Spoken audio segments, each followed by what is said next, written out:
Hey guys, I'm Dave Chesson of Kindlepreneur.com, and in today's lesson, we're going to look at how you can figure out if another person's website is getting traffic and converting sales. Check it out.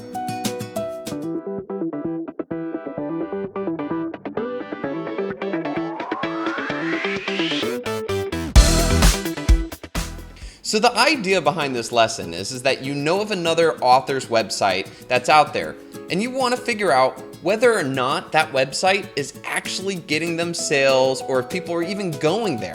To do this, all you have to do is take their URL and place it into this website called SimilarWeb.com. SimilarWeb is a free website that will go through and tell you some really important things like how many people go to that website, what's the demographics and what kind of people actually go there, is the person doing any advertisement on Facebook or Google AdSense, are they guest posting for other websites, more importantly, where are they focusing their marketing and is it working?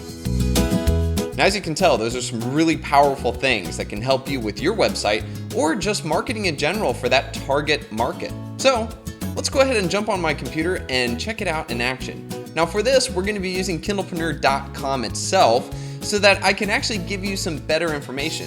This website, SimilarWeb, isn't perfect, but it sure beats nothing. Okay, so let's check it out. Okay, so we're here on SimilarWeb.com, and as you can see, there's in this bottom bar is the enter your website to get started. So in this case, I'll type in Kindlepreneur.com. Otherwise, you would want to type in the competitor's website or whatever the target is to find out exactly whether or not they're doing well. So immediately it pops up and it gives us a global rank, country rank, and category rank. Don't worry about that. It's just some metric to say that this website is in the top 138,000 in the world, or in the United States. Yeehaw. Okay, but here we can see immediately the number of traffic. Now, as you can see, Kindlepreneur has grown exponentially, which is really cool. I had a great month in March and now it dipped down. To tell you the truth, actually, I've increased since then, so I'm not really sure why they see the dip, but they do. It says that people who come there on average are about 2 minutes, and that's about correct. Page views, 1.67. That means every time somebody comes to the website, on average, they see 1.67 pages. So they clicked on to another page. I'd say using real metrics, it's about 2.3. So this one's a little low. Bounce rate says about 60%. Now, bounce rate means that the person came to my website and immediately was like, oh, no, I don't want this, and they immediately left. Now, that may sound high, but that's actually really good for a blog, an authority website. In general, 60 to 80% is where you should be for an authority website. For a super niche website, you're looking at maybe 20 to 30%. Big websites like Huffington Post are usually sitting at 90%. So I'm sitting pretty good here, and that's about right. Next, we go on to find out exactly where in the world people of Kindlepreneur are coming from. And majority are coming from the United States, of course. And then second is the United Kingdom. That makes sense. And then India, Canada, Sri Lanka. Oh yeah, that's where I am. So that's probably me right there. So no surprise there, right? Okay, moving on. Let's look at the traffic sources. Directly, 43% of the people that come to Kindlepreneur are typing in Kindlepreneur.com and coming here. So that's pretty cool. Referrals means that people are on other websites and they click on a link and it takes them to Kindlepreneur.com. Search, of course, this is my strength, is people go to Google, they type in a phrase and they find one of my websites. That's called search engine optimization. So that's actually about right. Usually it's about 45% according to my metrics. Social, as you can see, 6.29% of all traffic that come to Kindlepreneur come from social media like Facebook, Twitter, Instagram, and enter other pop-up social media platform because every day there's a new one. Mail is about 1.72%, and that's about right. I'm not much of a mailer. I only send one email a week, whereas there are a lot of people that will send out like 2 a week, and they'll even send out another one to those that didn't open. I just don't do that. So as you can see, my mail response is pretty low, but I think it's actually about 4% if memory serves me correctly. So we'll go on.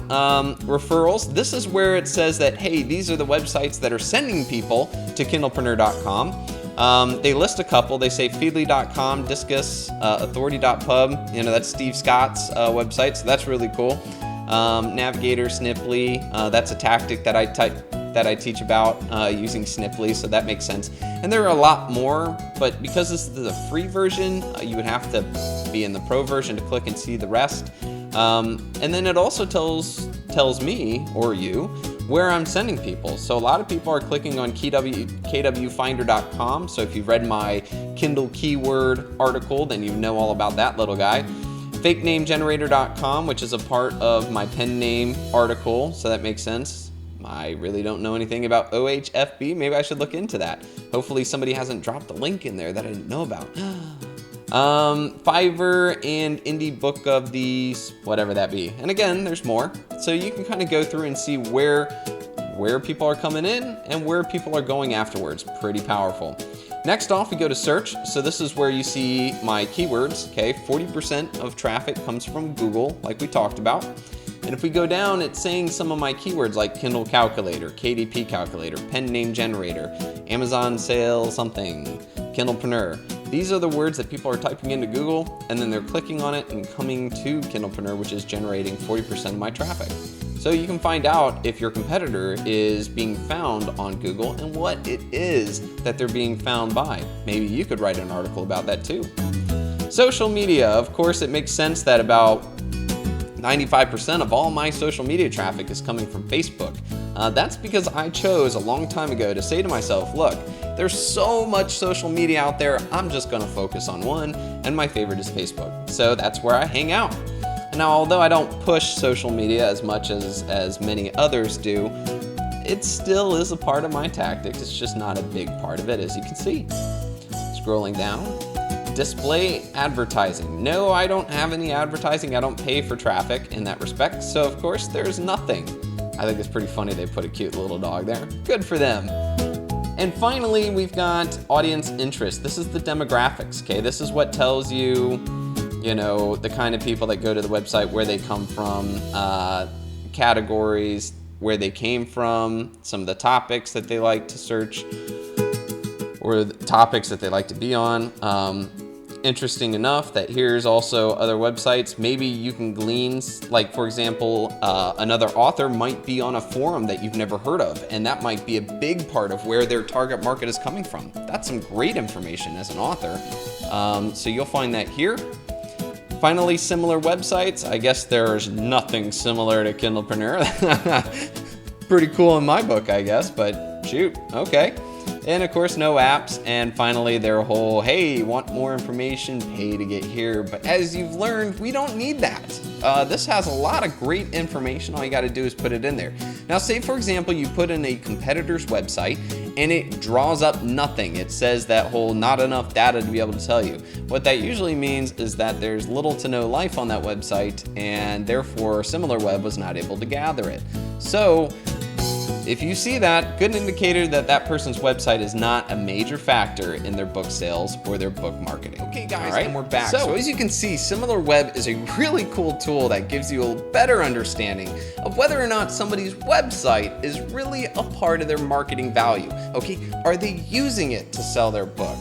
If the answer is no, then guess what? They're doing something else. So I hope you enjoyed this lesson. I hope this is giving you a quick and easy actionable tool in which you can find out more about your competitor and learn about other people's success while not breaking the piggy bank. In next week's episode, we're going to be talking about another tactic that will help you to find other ways in which somebody is being successful. So you're just going to have to stay tuned. Till then, take care guys, and keep calm, right on. Cheers.